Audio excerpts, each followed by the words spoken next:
আসসালামু আলাইকুম। আচ্ছা, বাসটা যাক, তারপর আমি কথা বলছি আপনাদের সাথে। আমি এখন আছি যশোর জেলায়। আহ, এটা হচ্ছে হরিবোদপুর ইউনিয়নের। আমি মান্দারতলা থেকে 7 মাইলের দিকে যাত্রা শুরু করছি। আমার কথা ওইটা না, আমার কথা হচ্ছে যে আপনারা দেখতে পাচ্ছেন যে এই যে রাস্তাটা দিয়ে আমি যাচ্ছি, এটা ঢালাই করা, ইট দিয়ে ঢালাই করা, শুধু সলিং। ঠিক আছে, তো এইটা কিন্তু আপনাদের বেনাপোল এবং ঢাকার মেন যে হাইওয়েটা, ওইটা এটা কিন্তু ঢাকা বেনাপোল হাইওয়ের অবস্থা এরকম। আমার কথা হচ্ছে যে মানুষের ভোগান্তি, ধুলা বালি, এটা কেন ভাই? আমাদের নিচে কিন্তু পিচ আছে, এমন না যে রাস্তা নাই এই জায়গায়।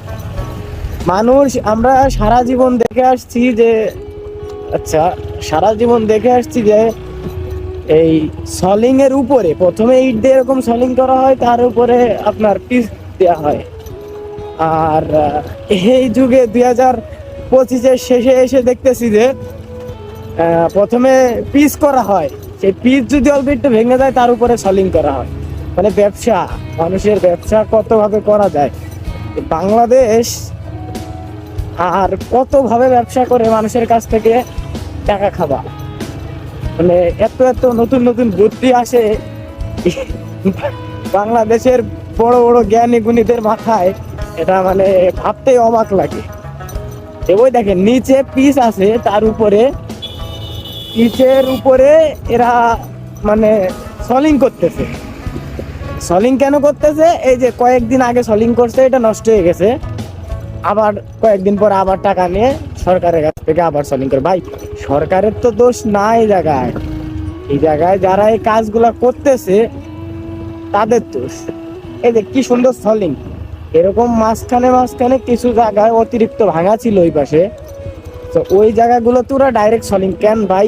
পুটিং মারলেও তো হয়। এই জায়গায় যদি পিস ঢালাই দিয়ে পুটিং মেরে দেয় তাহলে তো জিনিসটা ঠিক হয়ে যায়।